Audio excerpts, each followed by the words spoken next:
कृष्णा मित्रों, मैं प्रियंका स्वागत करती हूँ आपका जीवन और आध्यात्म में। मित्रों, श्रद्धा और सत्य से जो भी करे प्रयास, पुत्रदा एकादशी व्रत सदा हर ले दुख के वास।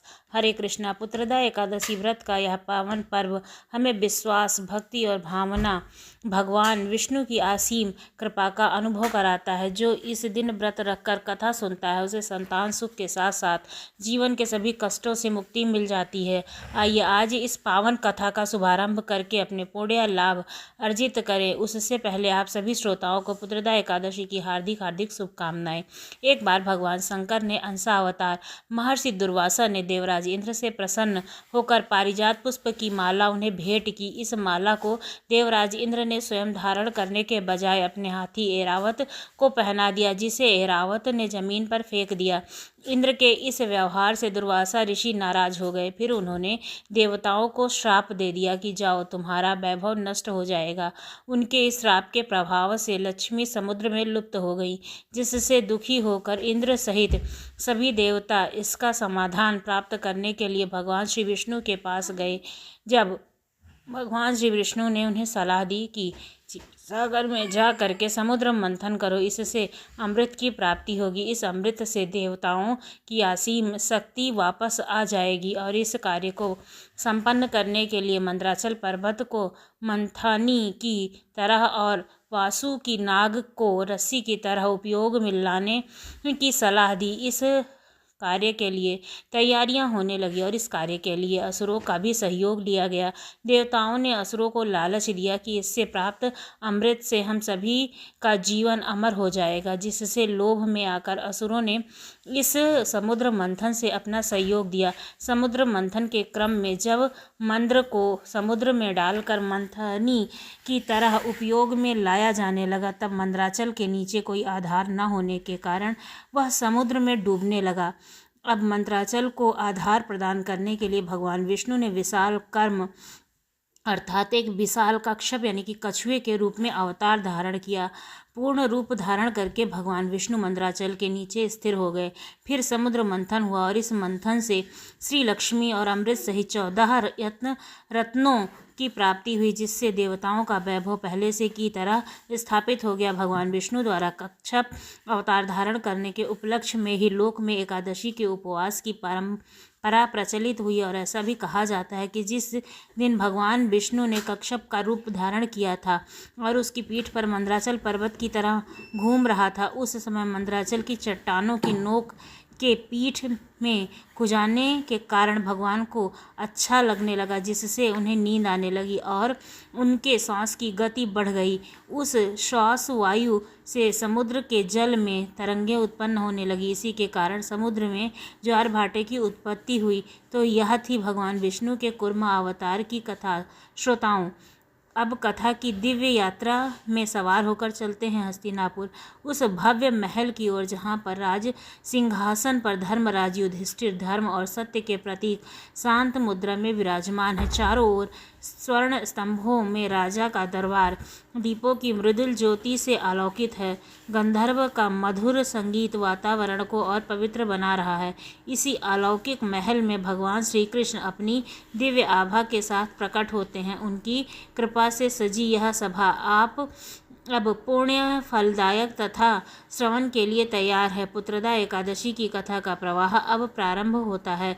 धर्मराज युधिष्ठिर भगवान श्री कृष्ण से बोले, श्री कृष्ण आपने शुभ कार्य सफला एकादशी का वर्णन किया था। अब कृपया करके शुक्ल पक्ष की एकादशी के महत्व के बारे में बताइए। उसका नाम क्या है, कौन सी विधि है, उसमें किस देवता का पूजन किया जाता है। तब भगवान श्री कृष्ण ने कहा, राजन, पौष के पुत्र पक्ष शुक्ल पक्ष की एकादशी को मैं बतलाता हूँ। सुनो महाराज, संसार के हित की इच्छा से अब मैं इसका वर्णन करता हूँ। राजन, अन्य एकादशी व्रतों की विधि से ही यत्न पूर्वक इसका व्रत करना चाहिए। इसका नाम पुत्रदा एकादशी है और यह सब पापों को हरने वाली उत्तम एकादशी है। समस्त कामनाओं और सिद्धियों के योग से नारायण इस तिथि के अधिदेवता हैं। चराचर प्राणियों सहित समस्त त्रिलोकी में इनसे बढ़कर दूसरी कोई तिथि नहीं है। पूर्व समय की बात है, द्रवतीपुरी में राजा सुकेतु नाम का राज्य करता था। उनकी रानी का नाम चंपा था। राजा को बहुत समय तक कोई वंश के लिए पुत्र नहीं प्राप्त हुआ था, इसलिए दोनों पति पत्नी सदा चिंतित और शोक युक्त रहते थे।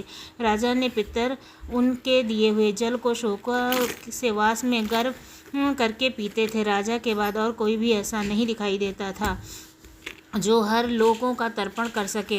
यह सोच सोचकर पितर भी दुखी रहने लगे थे। एक दिन राजा घोड़े पर सवार होकर के वन की ओर चले गए। पुरोहित आदि किसी को भी इस बात का पता नहीं चला। मृग और पक्षियों से सेवित उस सघन वन में राजा भ्रमण करने लगे। मार्ग में सही कहीं सियार की बोली सुनाई पड़ती तो कहीं उल्लू की, कहीं रीछ की, कहीं मृग की दिखाई देती थी।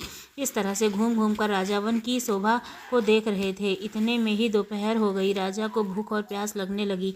अब वे जल की खोज में इधर उधर दौड़ने लगे। किसी पुण्य के प्रभाव से उन्हें एक उत्तम सरोवर दिखाई दिया, जिसके समीप मुनियों ने बहुत से आश्रम थे। सौभाग्यशाली ना उन आश्रमों की ओर देखकर उस समय शुभ की सूचना देने वाले शकुन होने लगे। राजा दाहिना नेत्र और दाहिनी फड़कने लगी और उत्तम फल की सूचना दे रहा था।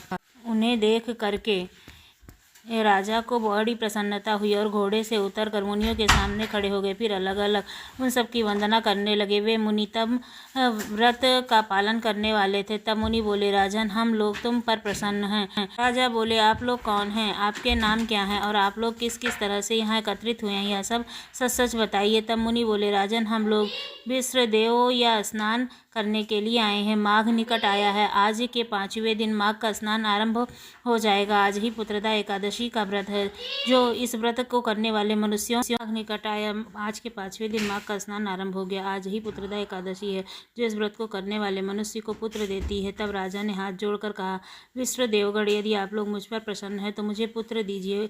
तब मुनि बोले, राजन, आज के दिन पुत्रदा एकादशी है। इसका व्रत बहुत विख्यात है। तुम आज के दिन वाली उत्तम एकादशी व्रत का पालन करो। भगवान केशव की कृपा से तुम्हारे पुत्र अवश्य होगा। भगवान की कृष्ण कहते हैं, युधिष्ठिर। इस प्रकार उन मुनियों के कहने पर राजा ने उत्तम पुत्रदा एकादशी व्रत का पालन किया। महर्षियों के उपदेश के अनुसार विधि पूर्वक पुत्रदा एकादशी का अनुष्ठान किया। फिर द्वापर के पारण करके मुनियों के चरणों में बारंबार मस्तक झुकाकर राजा अपने घर आए और इससे कुछ ही समय बाद रानी ने गर्भ धारण किया। प्रसव काल आने पर पुण्य कर्मा राजा को अत्यंत तेजस्वी पुत्र रत्न की प्राप्ति हुई, जिसने अपने गुणों से अपने पिता को संतुष्ट किया। वह प्रजा का पालक हुआ। राजा भगवान श्री कृष्ण युधिष्ठिर महाराज से कहते हैं, इसलिए राजन, पुत्रदा एकादशी का व्रत अवश्य करना चाहिए। मैं लोक के हितों की इच्छा के लिए यह वर्णन तुम्हें सुनाता हूँ। जिन्हें पुत्र की प्राप्ति नहीं होती है, उन्हें इस एकादशी व्रत का पालन अवश्य करना चाहिए। समस्त लोगों के कल्याण के लिए भी इस एकादशी व्रत का पालन किया जाता है। आपको भगवान विष्णु की ये कहानी कैसी लगी, ज़रूर बताइएगा। अगर पुत्रदा एकादशी की कहानी अच्छी लगी हो तो हमारे चैनल को सब्सक्राइब करना ना भूलिएगा। धन्यवाद।